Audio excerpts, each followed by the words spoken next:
What is your Tinder horror story?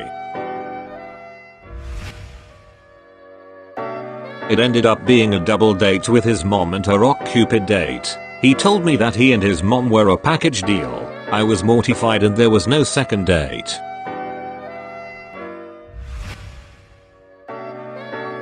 Not me, but I worked as a bartender for a while and heard a lot of horror stories secondhand. This one girl who was a regular came in and told me about an awful Tinder date she had. Not sure of the specifics, but it wasn't bad enough for her to not bring him home afterward. He leaves the next morning, she brushes it off as a one-night stand, and a few days later, her debit card gets declined. Odd, since she is a bartender herself at a fairly busy place in our city and is good about saving and usually flush with cash. She goes to check her debit card. Turns out there were a bunch of charges at Best Buy, Grubhub, a bunch of other stuff. Curious, she checks her credit card too. There she found a bunch of charges for streaming services, Netflix, Hulu, Sling, everything. She goes to confront the guy and finds out he deleted his profile. But she remembers a friend they had in common on Facebook. She reaches out to the mutual friend to try and track him down and it turns out he did the exact same thing to that mutual friend. Not sure if what the outcome was, but she was out for blood after a mediocre hookup turned into a serious case of identity theft. I went on a Tinder date a couple months ago on a Sunday afternoon. Met up with the guy around 3. He had a really good energy and was funny and complimentary. The place we wanted to go had a long line, so we went to another restaurant on the water for a drink and appetizers. He started slamming down Mai Tais. I had 1. He had 3. They were strong.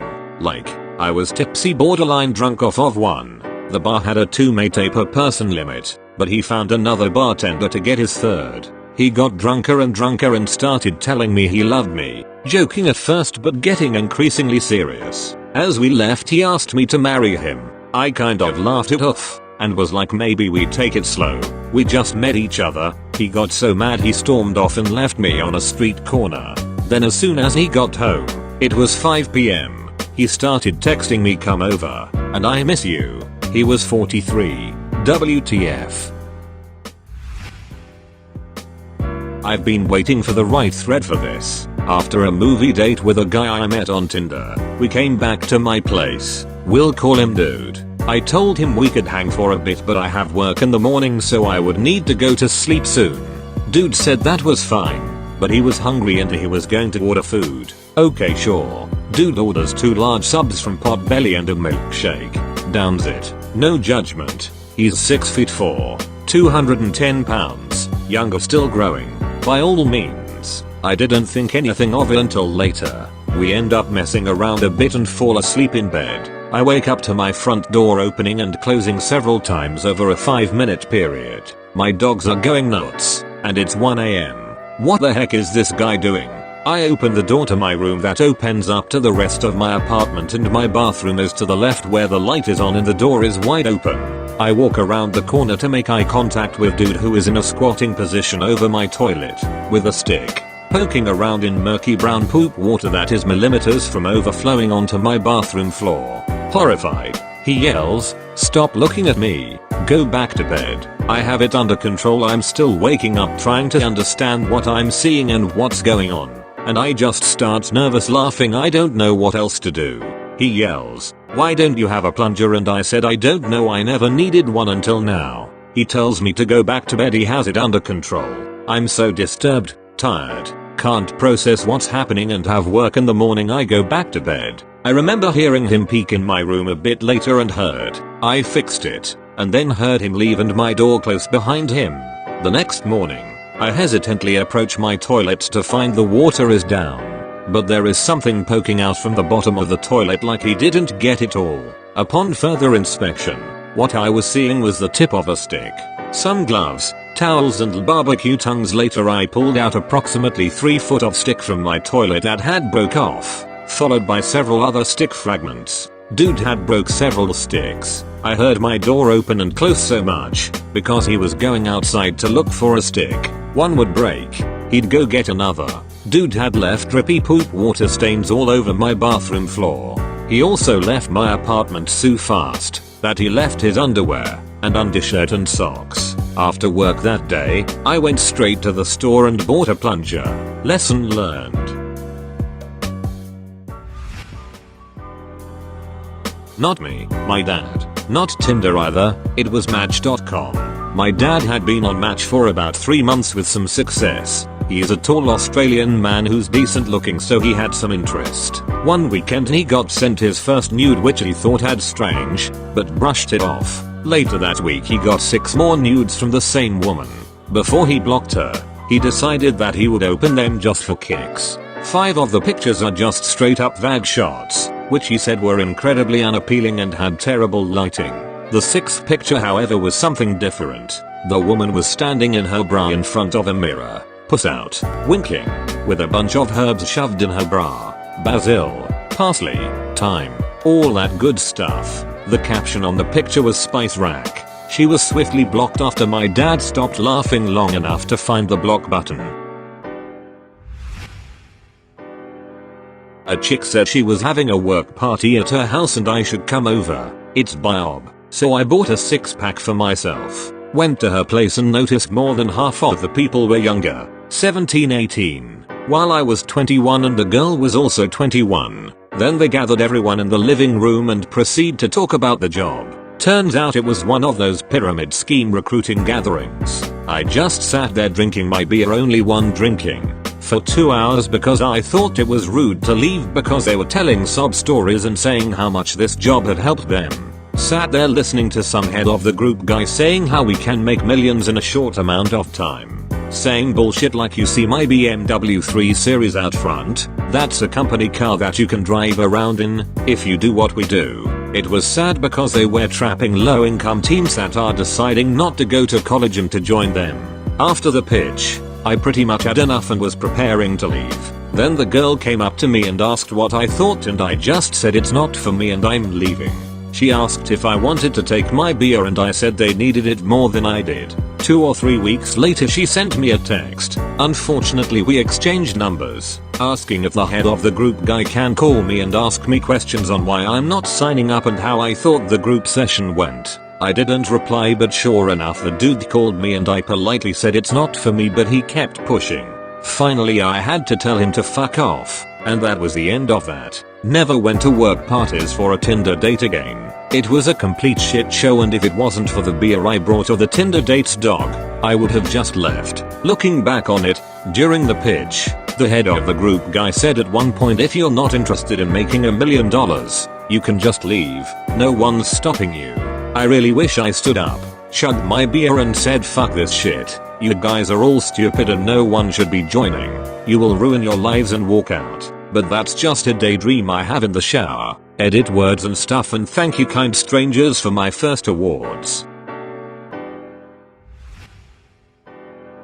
So I met this girl on Tinder and went for a lunch date. We had a pretty good connection, so we decided to have dinner as well. After having a few drinks, one thing led to another and ended up back at my place. We hooked up and went to sleep. Middle of the night I wake up. She's intensely staring at me while she's crouched behind the bed. I asked her if everything is alright. She said yes and got back into bed. I thought little creepy, but probably nothing to worry about. Not my story, but I knew a guy who had a Freudian slip. More dark side Kermit. Bad enough that it ruined everything. I was told this by him after he got home, and suffice to say he was like, why the fuck did I say that? Date had been going well, and they were walking back to a bus station. They passed a creepy alley, and she said something to the effect of, wow, I would not like to go down that alley. To which he responded, I imagine you are very rapeable. Suffice to say, she ran for the hills and he was mortified. He very much was not a creepy person and had no clue why the hell he said that, nor has he, to the extent of my knowledge, raped anyone. But Christ almighty, do I agree with the girl's decision to run. He gave me my first kiss. I didn't hear from him for 2 days. On the 3rd day he texted me that he had been arrested. Haven't heard from him since. Edit. 1. Yes, I know for a fact he was arrested. It was confirmed by multiple other people, one of whom didn't know we were together. 2. He was arrested for getting into a fight, wherein he threatened to stab someone. 3. Yes, You can't text from jail. According to hearsay, his ex bailed him out.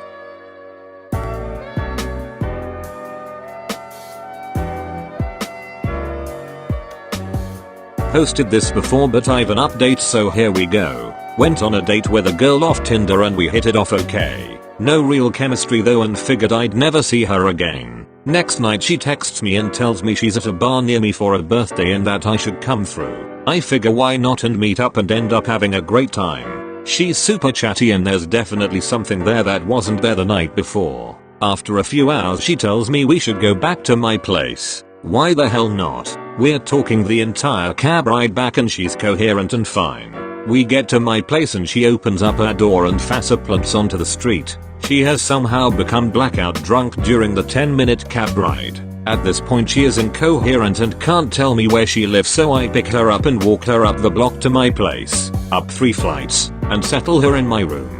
I don't feel okay sharing a bed with her when she's like this, so I'll leave her some water and put a trash can by the bed, just in case, and start to leave my room and head to the couch. I hear something as I get to the door and turn back in time to see her roll off my bed, hit her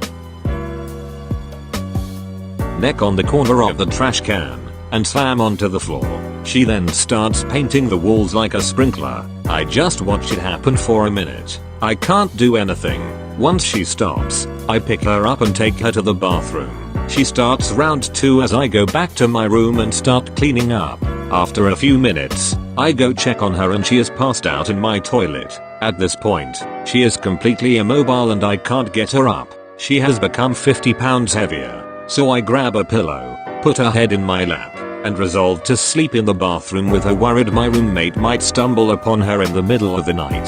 After a few hours of rough sleep she wakes me up and tells me she needs to use the bathroom. I leave and let her do her thing. After about 15 minutes, I get worried and go to knock on the door only to find it ajar. I push it open only to be confronted with a wall of stink. She has passed out on my toilet while taking the most obscene shit, and her head is now jammed between the toilet back and my sink somehow. I managed to get her head free but she is out. I can't do anything anymore. I can't get her up and I can't wipe her ass for her, so I leave her and go to the couch. After a few hours I hear her get up and go to my bed. I check in on her and she is out, fully clothed, in my bed, and covered in puke still. Defeated, I go back to the couch.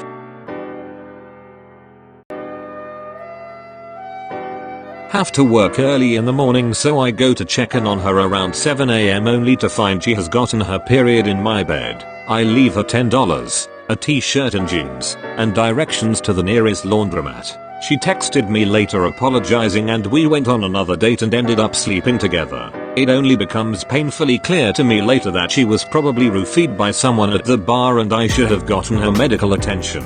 Fast forward 4 years, I go to a holiday party for my girlfriend's company and she's there. Turns out she's dating one of my GF's clients. She doesn't recognize me and I don't make an attempt to remind her.